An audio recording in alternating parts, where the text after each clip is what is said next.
I'm going to talk about two projects that I'm leading that where we're trying to develop tools for boosting host resistance to sea lice. And these are projects that we have a whole range of good collaborators from around the world, from University of Edinburgh, Institute of Marine Research in Norway, Rothamsted Research, Bigelow Laboratory of Ocean Science, the US, Stirling University, University of Prince Edward Island, University of Gothenburg, Melbourne University, Cargill, Salmon, Aquaculture Technologies, Centre for Aquaculture Technologies, Movie and Benchmark. So we all know sea lice is a huge problem, of course, and there are no existing control measures that are completely effective. But there is genetic variation in host resistance to sea lice. And we see that between species, as we saw before. We have coho and pink salmon from the Pacific coast, which are more resistant to sea lice, and chum and Atlantic salmon that are more susceptible to sea lice. And then also there's genetic variation within farmed Atlantic salmon. So some farmed Atlantic salmon are more resistant to sea lice, others are more susceptible. So this section's by Lice from Nofima, and what we'd like to know is what are the mechanisms that are involved in giving these other species of salmon better resistance to the louse, and what are the genes that are involved. So we know that the environment affects the enhancement or suppression of immunity in the salmon host. And then there are three broad genetic mechanisms that we think are involved. So one is the ability of the louse to suppress or trigger host immunity. And I was very interested to see Christiana and Ina's talks. And so we're interested in these different species and different varieties of Atlantic salmon, and how is it that they can get around this suppression of the immune system by the louse. The second possible genetic mechanism involves the adaptive and innate immune cellular response of the host. And the third involves the attraction of the louse to the host and the production of these semiochemicals or pheromones by the host.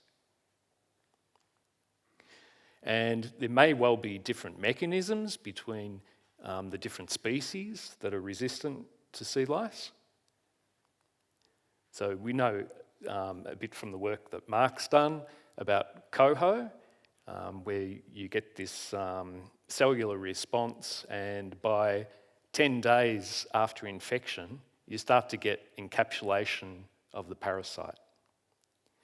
Whereas in pink salmon, you get none of these responses, but you do get a rapid inflammatory response. And then in Atlantic salmon, you get a rapid and large-scale immune activation, but it doesn't seem to be as effective as in these other species. So we're interested in what affects louse settlement success, what affects and how the host immune response is in these different species and varieties, and then how this affects the infection outcomes for the fish.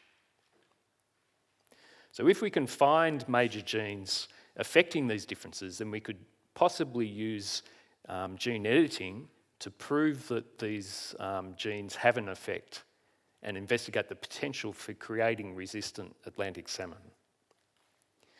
So that's what these two projects are about. So the first one's called CrispResist, and it's funded by the Norwegian Seafood Research Fund, FHF, and it's providing knowledge about genes and mechanisms affecting salmon lice resistance in Pacific salmon. The second is called NoLice, and it's funded by the Norwegian Research Council, and it's looking for semiochemicals affecting lice resistance in Atlantic salmon. And both these projects have the same potential applications through using, possibly in the future, gene editing, genomic selection, and creating feed additives, which may help us to produce Atlantic salmon with high or full lice resistance, reducing the necessity for delousing.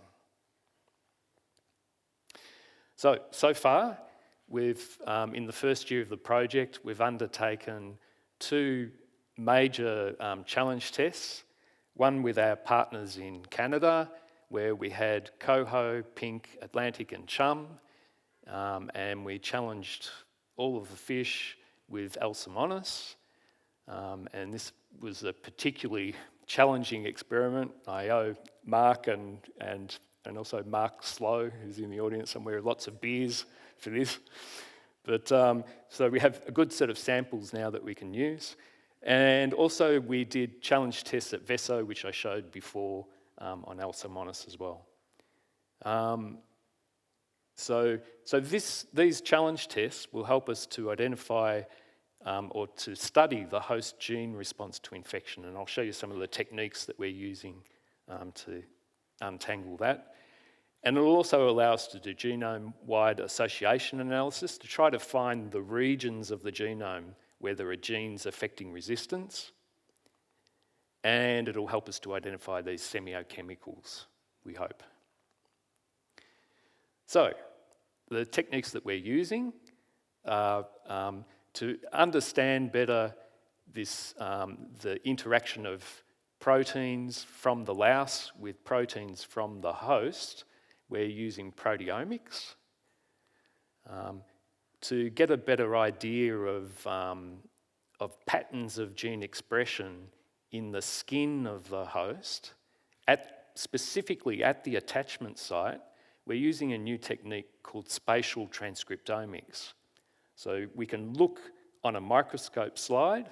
So we take a section through the louse attached to the salmon skin, and then we can study the expression of all of the genes in the host, and over time points after infection, and we can see what genes are upregulated and downregulated, particularly at that attachment site with the louse.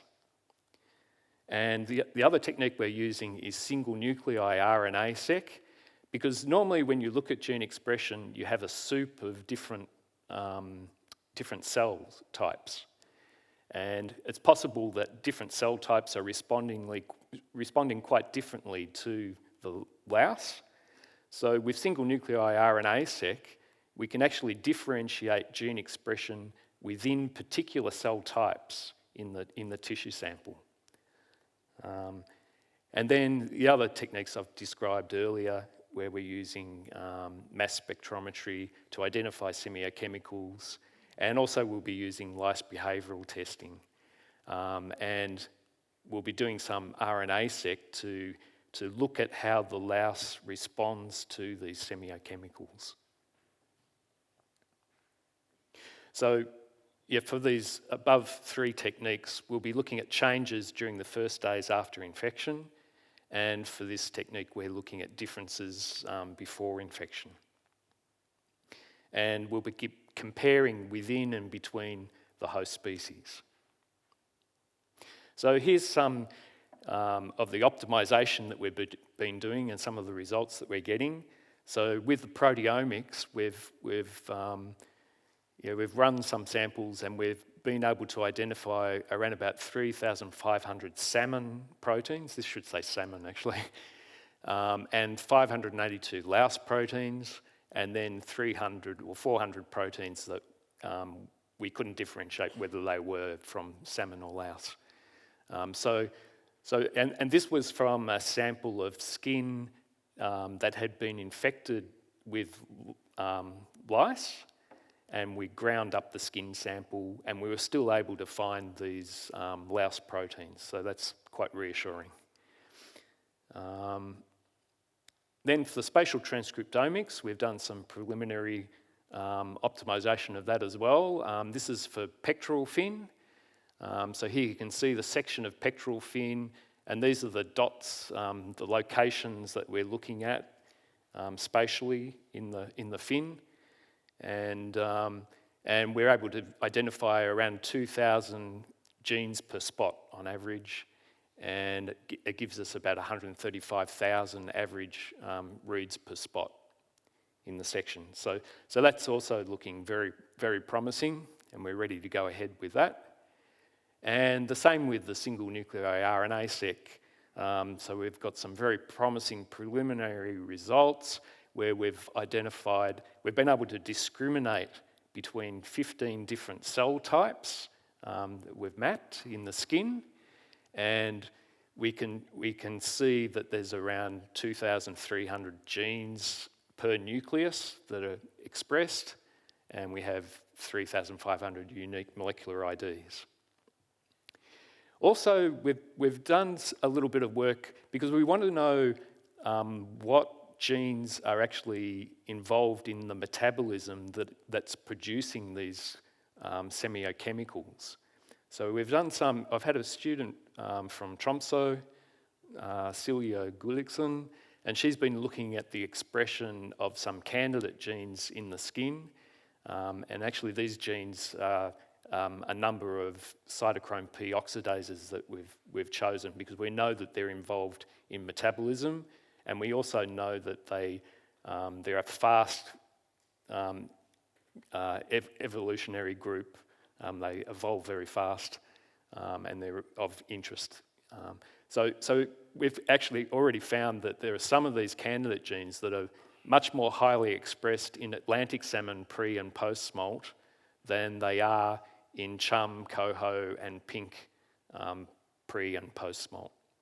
So there's some interesting results there that we'll follow up on as well. And I showed you before we've been doing some mass spectrometry, and we're also been optimising the lice behavioural testing, which is being done at the Institute of Marine Research and also at Gothenburg University.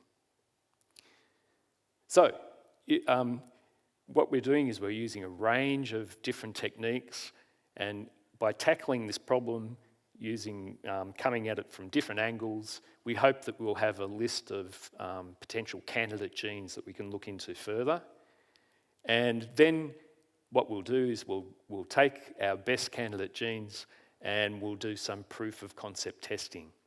So the idea here is that we'd like to use gene editing, CRISPR-Cas9, to try to knock out, knock in, upregulate, or create de novo edits for the particular candidates, depending on what they are.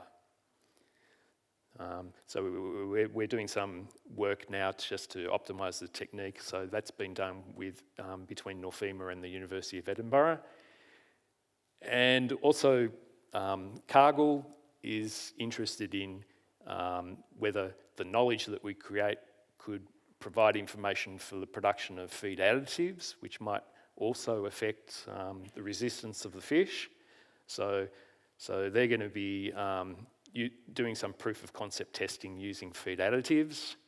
And then from the fish that we edit and that we feed these additives to, we can challenge them to the lice, and we can see whether they perform better than our control fish.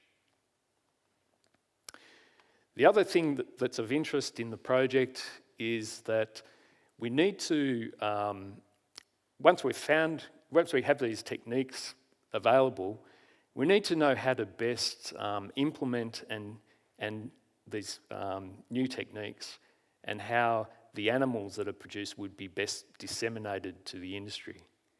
So we're using computer simulation models to try to optimise how this would be done.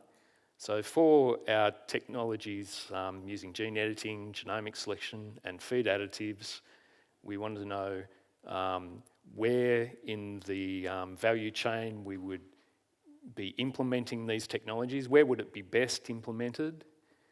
We need to also account for and ensure that we don't that we minimise inbreeding, and that we take care of other important traits, of course, in the breeding program.